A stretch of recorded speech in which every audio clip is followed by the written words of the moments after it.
freedom of the press and just the general independence of the media. The president is encouraged to allow the media to thrive. When he was in opposition, it's a media that sustained him and his agenda. He appeared on numerous discussions on radio platforms across this country. The Patriotic Front left over 120 radio stations and over 40 TV stations. There is a narrative that has emerged that was not democracy then. Of course that is not true, because many people, including the president, appeared on those radio stations and TV stations. And it's therefore regrettable that whilst he has assumed office, he wants to not to allow the opposition on those fronts, accusing them that they are a clique or they are corrupt or that they are fostering a corruption agenda. The summoning of KBN editor for merely airing news content they found newsworthy, and in their estimation they felt the news was correct, was true. Their principles we apply to any material we receive before we aired it. And I believe KBN TV, like any other news outlet, must have determined as a station that the content they had was legitimate and needed, was in both public and national interest.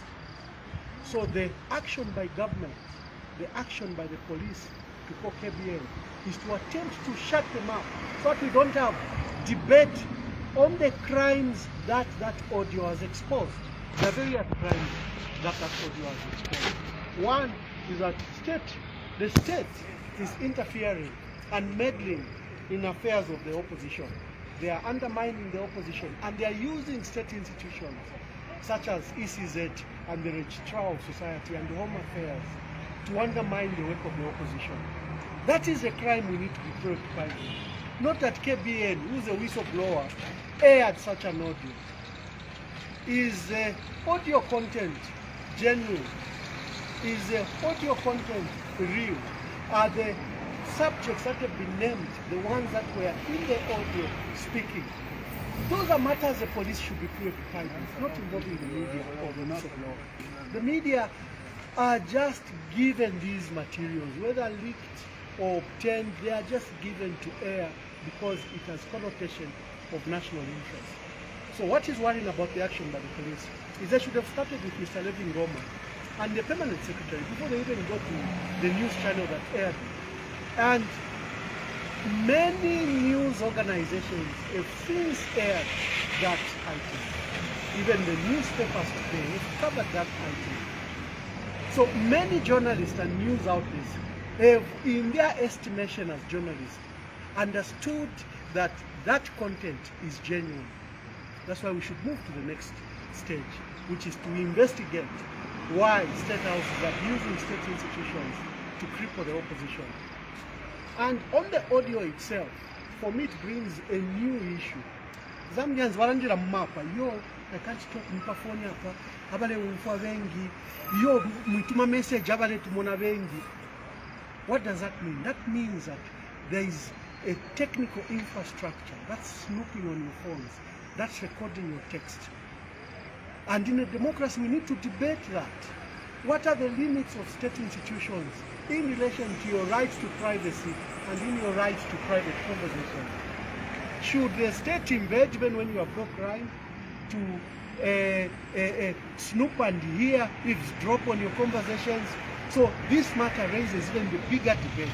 Maybe the bigger debate we should be asking is just on the nature of the state and its devices and the rights of citizens and for us, for example, civil and political players like ourselves who are usually targeted. There should be legitimate use of those devices for investigations for crime, organized crime or terrorism, not to snoop on citizens having ordinary conversations. So it's double-edged swords. First, the PS and State House seem to have committed a crime. The use of state facilities again to snoop on citizens, and the infrastructure in a democracy we need to ask that. In conclusion, Zambians went to an election on August 12th. Zambians want change in the manner we do things. The wrongs done under PF remain wrongs when they are done by the UPN. A wrong remains a wrong. You cannot use tribalism to fight tribalism. You cannot use regionalism to use regionalism. You can't fight corruption using corruption. I think we should do these things as Zambians wish that there should be a fresh start, there should be respect to institutions of democracy and strengthening those institutions of democracy. So colleagues, thank you very much and God bless you. Unless there are subsequent questions, if anyone wishes to ask.